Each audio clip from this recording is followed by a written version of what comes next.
This video is going to be the first in a three-part series of how to teach breaststroke.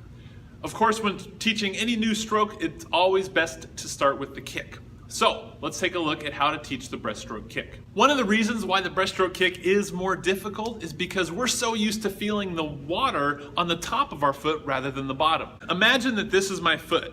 The palm of my hand is going to be the bottom of my feet, and the back of my hand will be the top of my foot.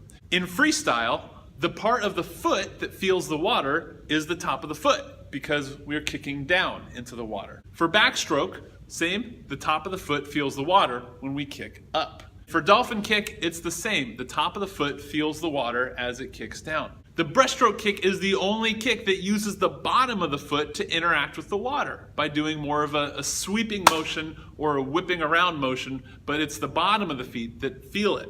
Because the position of the feet in the water is crucial to learning the breaststroke kick, I like to start with the very awkward yet simple drill.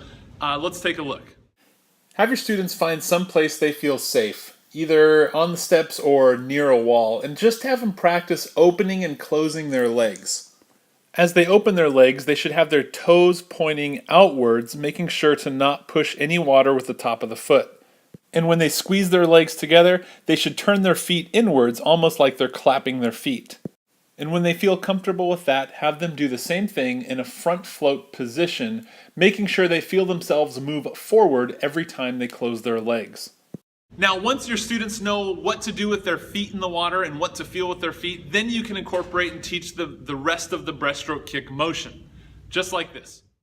The breaststroke kick starts with a bend in the knees where the lower back is still at the surface of the water, the knees are about shoulder width apart, both slightly pointing outwards, and the feet flexed so the heels are back towards the swimsuit and the toes are in the water. By bending the legs, that allows the swimmer to open their legs more easily to get ready for the power phase of the kick. And then we'll finish the breaststroke kick with the drill we already did, where they turn their feet inwards and close their legs, making sure to use the bottom of their feet to interact with the water. Let's watch a few more repetitions of the breaststroke kick from this angle.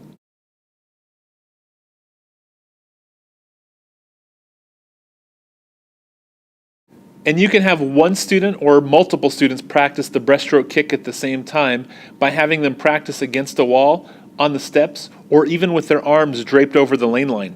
And the last step is to have your students practice breaststroke kicking with a kickboard or even without a kickboard, making sure they feel themselves propel forward every time they close their legs.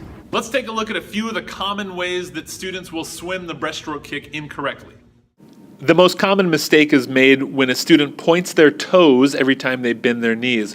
This causes them to use the top of their foot to push them through the water rather than the bottom of their feet. Another version of this is called the scissor kick, where they use the top of one foot and the bottom of the other foot to try to breaststroke kick.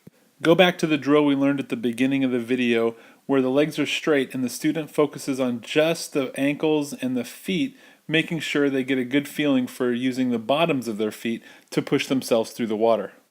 Another common mistake is when a student bends their knees in such a way to where their knees tuck under their belly before they open their legs and continue with the power phase of the kick. Have your students practice bending their knees and pausing before finishing the kick, just so they can get a good idea of what the correct position is supposed to feel like, and that should help out. And there you have it. There's the breaststroke kick. Now just remember that this is not a fast kick. In fact, what you really want to try to get the student to do is to do one really strong kick and then just streamline through the water. When they feel themselves slow down, that's when they should do another kick. Good luck.